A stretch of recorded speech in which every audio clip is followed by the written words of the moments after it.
নিজেদের নানা রকম কাণ্ডকীর্তি নিয়ে বরাবরই ধোঁয়াশা সৃষ্টি করে রাখতে ভালোবাসে ইসরায়েল। আর মধ্যপ্রাচ্য তো ইসরায়েলের এইসবের সবচেয়ে বড় চারণভূমি, বিশেষ করে গাজা। এমনিতে তো নৃশংসতম অন্যায় অপরাধ চালাচ্ছে নেতানিয়াহুর সরকার, নিজের সেনাদের হতাহতের সংখ্যা ও বাস্তবতা নিয়েও ছিনিমিনি খেলছে। খোদ ইসরায়েলি গণমাধ্যম ইয়েদিওথ আহরোনাথ চ্যালেঞ্জ জানিয়ে বলেছে, ইসরায়েলি সৈন্য হতাহতের সংখ্যা নিয়ে দেশটির সরকার সঠিক তথ্য দিচ্ছে না। ইয়েদিওথ আহরোনাথের বরাতে বিভিন্ন দেশে গণমাধ্যম প্রতিবেদন প্রচার করেছে।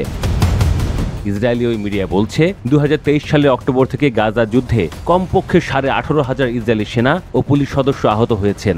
এর মধ্যে বড় সংখ্যা শারীরিক প্রতিবন্ধিতার শিকার। আগামী 2.5 বছরের মধ্যে এই সংখ্যা লাখে পৌঁছবে, যার মধ্যে অর্ধেকই হবেন মানসিকভাবে অসুস্থ।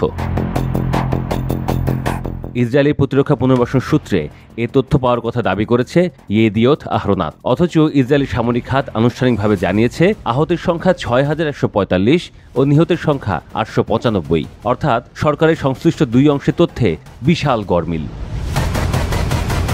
ইয়েদিওথ আহরোনাথের প্রতিবেদন বলছে, এ পর্যন্ত 10,000-এরও বেশি ইসরায়েলি সেনা মানসিক অসুস্থতায় ভুগছেন।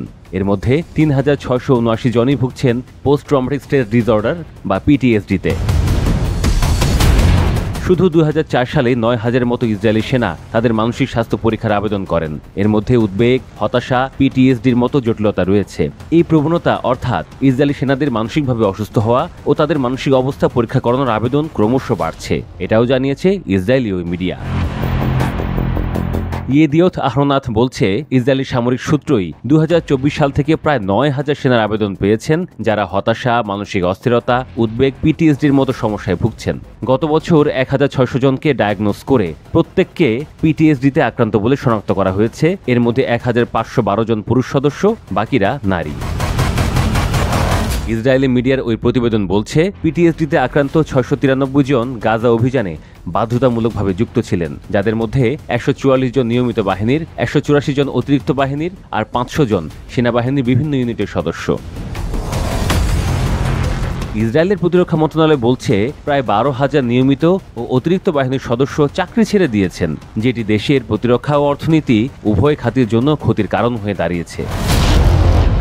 এদিকে ইসরায়েল ভিত্তিক শীর্ষস্থানীয় দুটি মানবাধিকার সংস্থা তসেলেম ও ফিজিশিয়ানস ফর হিউম্যান রাইটস বলছে, ফিলিস্তিনের গাজায় ইসরায়েল গণহত্যা চালাচ্ছে।